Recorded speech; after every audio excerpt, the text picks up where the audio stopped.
favour.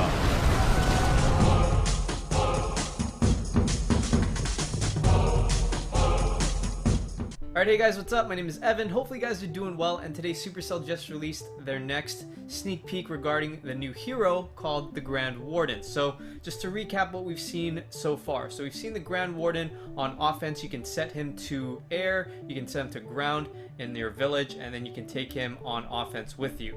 Now, on defense, it believes that he only has pretty much just one setting, and that makes sense with the Barbarian King and the Archer Queen. They only have really one setting anyways on defense, but the animation when this Grand Warden goes on defense is pretty interesting. So as you can see, whenever he senses trouble in this little aura, it appears that he turns to stone, runs to his altar, turns to stone, and then zaps anything that is aggroing him or targeting him.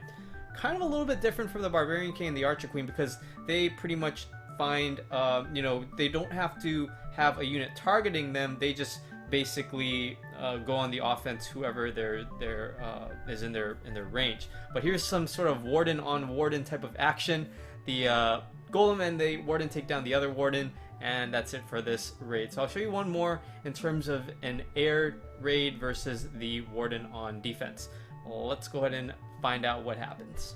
Alright, so let's go ahead and see what the warden looks like, how it responds on defense with an air attack. Now keep in mind, when you set your warden to ground or air, that's a preference that deals primarily with offense. Remember, the warden does have the ability to shoot air or ground, so because it's on defense at this point, you don't have to worry about setting it to ground or air. It's going to attack ground and air anyways. Single targeting type of hero in terms of offense or defense. So let's go ahead and see what happens and what sort of triggers this warden to go into statue mode.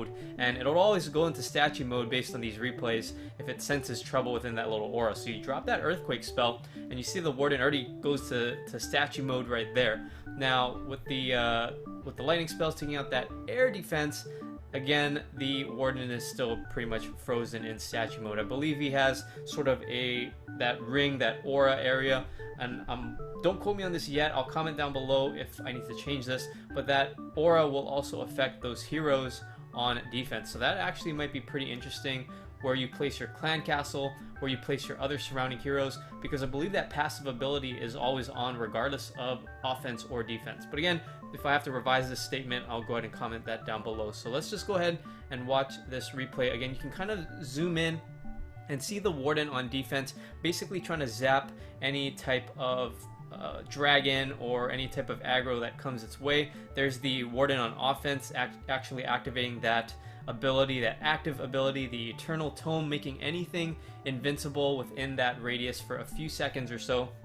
During that time, everything's invincible, and not only that, if the Inferno Towers are targeting something, then those types of units can also get healed. So it's actually pretty interesting, or they have the capability of being healed even if the Inferno is targeting when that invulnerability cloak or that invulnerability radius is activated. So just finishing up this raid real quick, I'm curious to see what you guys think about the new warden, again, on offense and on defense. And then also, if you have any questions or comments regarding the Grand Warden or any other sneak peek, feel free to put that down below as well. Again, I'll be live streaming on Camcord. Make sure to follow me on there. We'll be doing some Q&As, actually, I believe today, so make sure to follow me there. I'll answer any of your questions, any updates that I get directly from Supercell, and we'll go ahead and talk to you guys about that. I'll also do an AMA on Bindle. I'll leave a link down below in the description box as well. Don't forget to check out my other videos, the Warden on offense, set to ground and air. I'll leave them in the form of a card and a link down below in the description box. And thanks again so much for watching. Don't forget to like, favorite, and subscribe as well. But other than that, thanks again, guys. Don't forget to comment. Until next time, stay clashy. See ya! The Grand Warden.